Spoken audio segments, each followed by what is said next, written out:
Ladies and gentlemen, welcome to another episode of Workday Physique. I'm your host as usual, Ajitesh. For today's episode, I want to talk a bit about understanding your own behavior in order to create desirable outcomes. When I talk about desirable outcomes, I'll try to keep the episode narrowed down to weight loss related outcomes. But whenever we talk about anything that is desirable, we usually mean things that will increase our quality of life, that will bring us more satisfaction, that will improve our level of happiness. So when you say that you want to achieve your weight loss goals, it's usually not the reduction in the weighing scale number that is driving you towards it. It is the other things which come with achieving that number that is desirable for you. So things like, I will be able to go to events and do things which I currently hesitate to do. I'll be able to wear those outfits which I'm not able to wear right now, or which I'm not comfortable wearing right now. I'll be able to go to social gatherings and get photos of myself clicked without having to think twice about it. So these are the outcomes that you're seeking to achieve, that at least most people are looking to achieve when it comes to achieving their, I'm saying achieve too much. When it comes to reaching their weight loss goals, these are the outcomes which people are actually desiring for, aspiring for. So weight loss at a physiological level is actually a very simple process. And most people are not able to reach their weight loss goals, not because they're physiologically broken. So people like to say things like, my metabolism is so slow, that's why I can't lose weight. That is rarely the case. And in fact, if your doctor has not diagnosed you with a specific medical condition, you most likely have a perfectly fine metabolism. All right. In fact, let me tell you this. If you're currently overweight, you probably have a faster metabolism than someone who is of normal weight. Because as your body mass goes up, your metabolic rate also goes up. Because that is a function of how much mass you have in your body.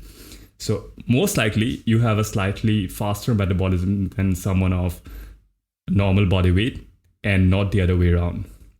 All right. So you need to stop limiting your own self by creating false assumptions around your own physiology. And if a doctor has told you that you have a metabolic condition, you'll be under medication for treating that condition. Okay.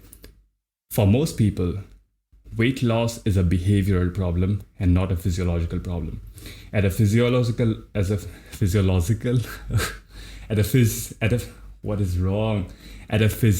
level, weight loss is as simple as eating less and moving more. But still, why are people not able to lose weight? In fact, I was going through the National Family Health Survey, the 5th edition recently, and the statistics showed that the proportion of people, men, women, as well as children who are obese has gone up compared to the 4th edition of the National Family Health Survey. So this is a cause of concern because obesity rates are increasing, and despite it being a very simple process, people are not able to achieve their weight loss goals. So it is usually things like, I'm not able to control my cravings around food. I'm not able to stay consistent with my food habits, with my exercise habits, with my nutrition, with my sleep. These are the things which are holding people back from achieving their weight loss goals. It is not that they lack some kind of magical supplement, access to some kind of magical supplement, some kind of magic pill, some secret sauce. It is never things like that. And if you look into the market, you'd see that most products, most services out there, they're trying to solve a problem from a place, from a wrong place. They're trying to address the problem where it doesn't exist. So the other day I was looking at this very scammy product. So there's some startup which is selling a continuous glucose monitor as some kind of fitness device. It is supposed to apparently help you improve your health by letting you continuously monitor your blood glucose levels, which absolutely makes zero sense for someone with a healthy metabolism, someone who is not diabetic. continuous glucose monitors are a device which is used by diabetic patients under the supervision of their doctors to monitor their blood glucose levels. But for healthy individuals, this device has no purpose. But this startup, they have kind of rebranded it and they are marketing it as some kind of, magical fitness device, which is not the case. So there are a lot of products like that which are being marketed falsely for a different purpose. And there are also products which do absolutely nothing. For example, those slimming bells that you have, those slimming drinks that you can drink, slimming supplements, these things don't work at all. So these things are there. And then there are obviously other things like magical diets, crash diets, diets which are supposed to help you lose 10 kgs in 1 month. All right. So all of these different things, they're addressing. My nose is a little bit runny today. I'm so sorry. So all of these different things, they're trying to address the problems from a physiological place. They're trying to tell you that maybe your metabolism is broken. Oh, maybe you're just not eating the right foods. Maybe you should eliminate these foods and eat more of these foods. But it is rarely that which is the case. When it comes to weight loss, the food-related decisions are very easy to make. It is sticking to those decisions which is difficult. All right. And I'll try to address a few things which I hope will let you get more clarity. Because ultimately, if you're not able to modify your own behavior when it comes to your food and exercise habits, you'll not be able to achieve long-term weight loss results. So whenever we are trying to achieve something which we currently do not have, whenever we are trying to get to a place where we are not at currently, it requires us to undertake some kind of journey, undertake some kind of actions which are not comfortable for us, things which we are not used to doing. And it is only by facing our discomfort, facing our fears, facing the unusual, that we acquire the tools, that we learn the processes that let us experience the quality of life that we desire. So it is never from a place of comfort that we are able to achieve those things. But at the same time, familiarity is what is comfortable, and change is always scary, at least for most of us. So when I talk about familiarity, I want to bring up another thing that I've seen people get very skeptical of whey protein supplements. And I get asked this a lot, that are whey protein supplements safe? Why do I need to take this protein powder? So a lot of people feel that whey protein is like this slimming product, that when you take that, you lose weight, and that is why you need to take it. But whey protein is just a protein supplement. So it is just, it's a food product. All right. Whey protein is a milk byproduct. It's a byproduct of the cheese making process. And no, it is not harmful. And no, it is not dangerous. It is not an artificially synthesized product. It is just a milk byproduct. So it is as harmful as dairy. It is as harmful as cheese, milk, yogurt. If you think that those foods are harmful, then probably yes, whey protein is also harmful. But if those things are totally fine according to your standards, then whey protein is also perfectly fine to consume. But it is because people are not familiar with whey protein supplements. That is why they get scared by them. While you'd see a lot of fitness professionals, they give justifications like people are completely okay consuming alcohol, consuming deep fried junk food 24/7, and they're completely fine smoking cigarettes, but they are not okay eating whey protein supplements. What kind of craziness is this? But they fail to realize that it is because people are familiar with those things. People have been drinking alcohol for generations. They know what alcohol does to their body, and they're okay risking their health to a certain extent to enjoy the other benefits, if I might say, that come from consumption of alcohol, like the state of intoxication, if that is something they enjoy. But on the other hand, whey protein supplement is something which they don't they're not familiar with. And that is not surprising because most people have really terrible diets, and especially in the Indian subcontinent, protein consumption is so low. Whey protein supplements are not something which is part of most people's daily diet. And that is why most people are not healthy. Most people are not in great shape. So this is something that people are not familiar with. And that is why they are scared to try it. It is just like if we go to some place which we have never been to and we are exposed to different cuisine, we are always a little bit cautious of like, is this going to be fine with my stomach? If I eat a lot of that, will I be okay the next day? So it's always a question of familiarity. All right. But coming back to our main topic, whenever you're trying to achieve something which is desirable, something that you don't have at the moment, it's always going to take some kind of change in order to get there. And change is always scary. Change is always uncomfortable. But in order to achieve the thing that is desirable, we have to embrace the discomfort. And here is a behavioral economics concept that I would like to talk about. It is known as the sunk cost fallacy. So the sunk cost fallacy, it describes our tendency to follow through on an endeavor if we have already invested time, effort, or money into it, whether or not the current costs outweigh the benefits. So in order to make it easy for you to understand, it is usually when you have the things, when you're doing something and you have this mindset that I already started, so I might as well keep going.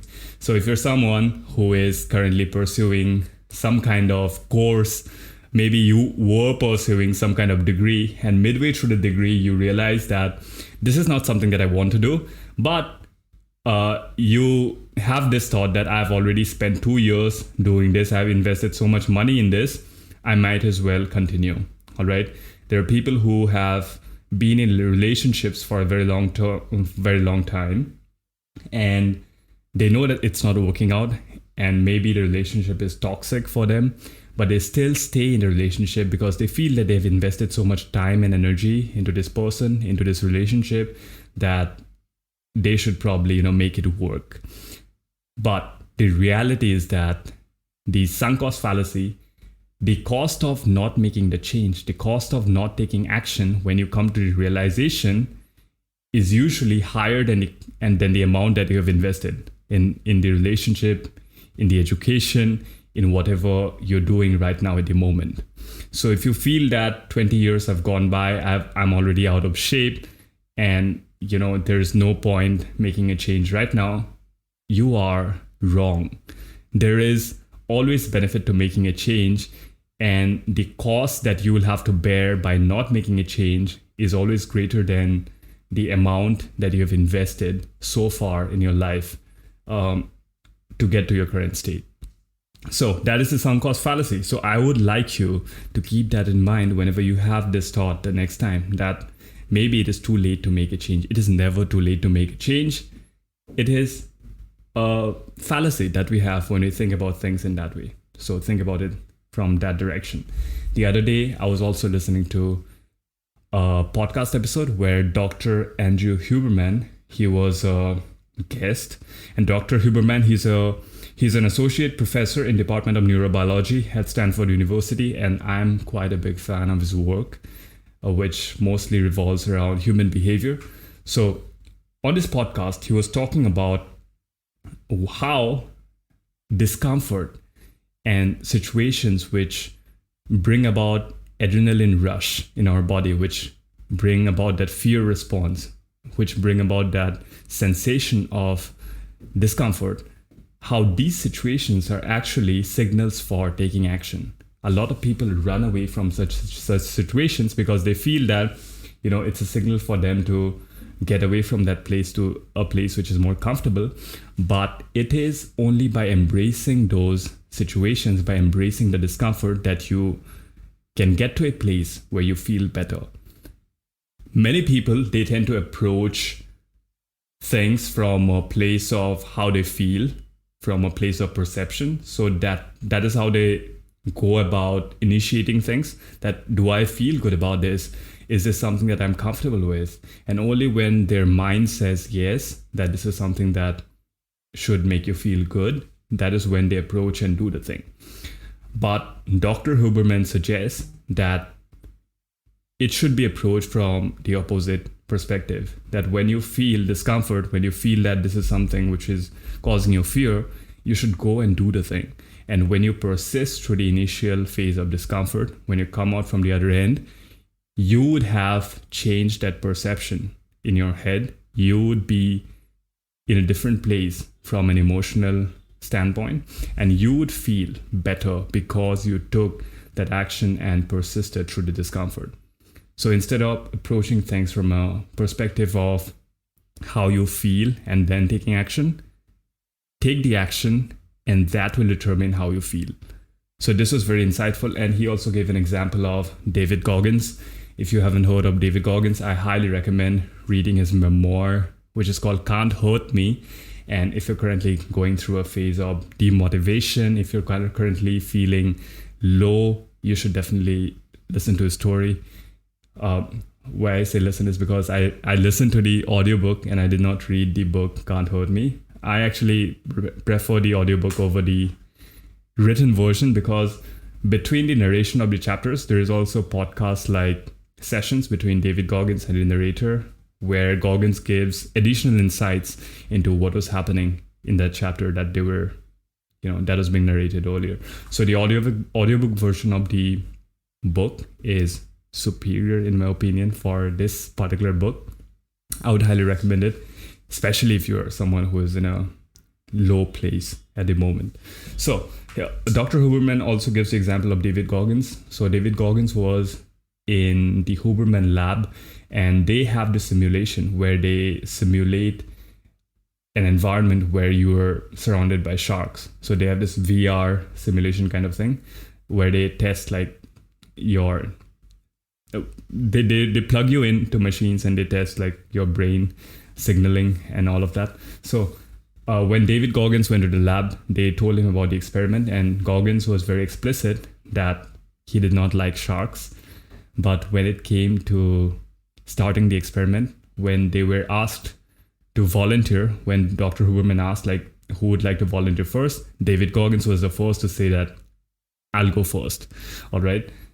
And the results from the experiment also seem to suggest that David Goggins had somehow, over the years, through his life experience, through the way he had programmed himself, had become the person who would seek out discomfort voluntarily. That is just how his brain worked compared to regular people, normal people who would run away from such discomfort.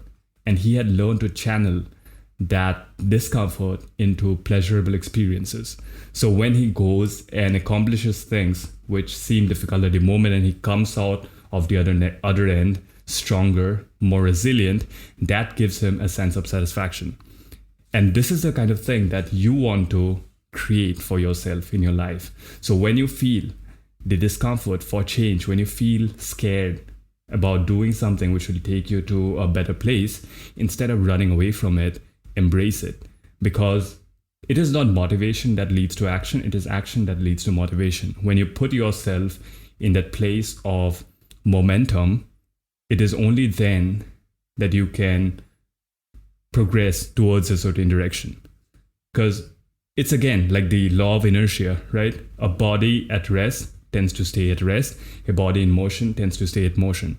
So Sahil Bloom, he talks about this a little bit, that we should always strive towards having a bias for action. So if you have two decisions to make, one which lets you stay stationary, one that creates a necessity for action, always pick the thing which creates the necessity for action. Always try to have this bias towards action, bias for movement, because when you put yourself in motion, the momentum is going to carry you forward. So even when you don't want to show up for your workout, just put on your workout clothes, just show up at the gym, maybe just walk for 5 minutes on your treadmill, just do that.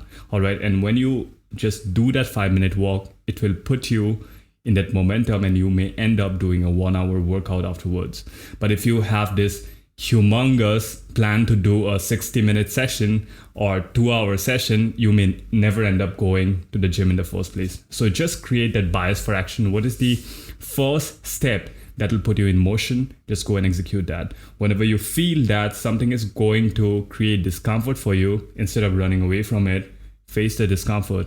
Because once you go through the process, once you do the things which are making you uncomfortable, you will feel a greater sense of satisfaction when you come out on the other side. All right. It is not by feeling good, by feeling that this experience is going to be a positive one, and then taking action that will get you results. It is approaching it from the other direction, that this experience is something that I don't feel so comfortable doing, but I'm going to do it regardless. And once you are done with that, the satisfaction that you achieve from that is what is going to make you feel better. So the action is going to lead to a change in perception, and it's going to change the way you feel overall. So not feelings to actions, actions to feelings. All right. So that is really the crux of today's episode. So if you want to create desirable outcomes for yourself, you need to understand how your own behavior works. All right. You need to understand that our default tendency is to stay where we are, to stay at a comfortable place, because our body, our mind, naturally, biologically, it likes homeostasis. Something is wrong with my pronunciation. Always when I'm recording my podcast, I tend to fumble over my words a lot. I don't know why, but anyway, our body likes homeostasis. It likes to stay at a stable place, and it doesn't like change. All right. That is why when you diet for a long period of time, your weight eventually stalls, weight loss eventually stalls, because your body adapts its energy expenditure to meet the level of food intake that you are taking in. So that is why when you go to a very hot environment, you start sweating, like I am right now, because my AC is dead and I cannot turn the fan on at full speed because it creates a lot of noise. But you start sweating because your body tries to cool itself down to its normal temperature. So that is homeostasis. So your body likes to stay at homeostasis, and we don't like to do things that put us out of our comfort zone just because of this very reason. Our mind also doesn't like to do things which we are not used to. We like to stay stable at a stable place. But when we are not comfortable, when we don't like to do, when we don't like where we are, the only way out is to do things which are uncomfortable. Because if you are already comfortable, if you're already completely satisfied by being where you're at, then there is never a motivation for action. Then there is no external force which can push you to lose weight, to get in better shape. It is only when you have a sense of agitation, a sense of discomfort, a sense of anxiety or stress about your present situation that you will be motivated towards action. So instead of running away from that sensation of anxiety, sensation of stress, embrace it. Go towards it, ask yourself what is causing this discomfort, and then take action to face it head on. And that is what is going to lead to that place where you have the desirable outcome that you are aspiring for. So if you liked the episode, please leave a rating on the podcast app that you're listening on right now. And don't forget to hit that follow button or the subscribe button, depending on the app, so that you don't miss out on any future episodes. If you're currently struggling a bit to reach your weight loss goals by yourself, and you think you'd benefit from a daily accountability system, someone to hold your hand and guide you throughout the process till you achieve your goals, then you should consider one-on-one coaching with Workday Physique. Visit workdayphysique.com to learn more. I'll see you again very soon. Until then, stay tuned, stay safe, and stay consistent.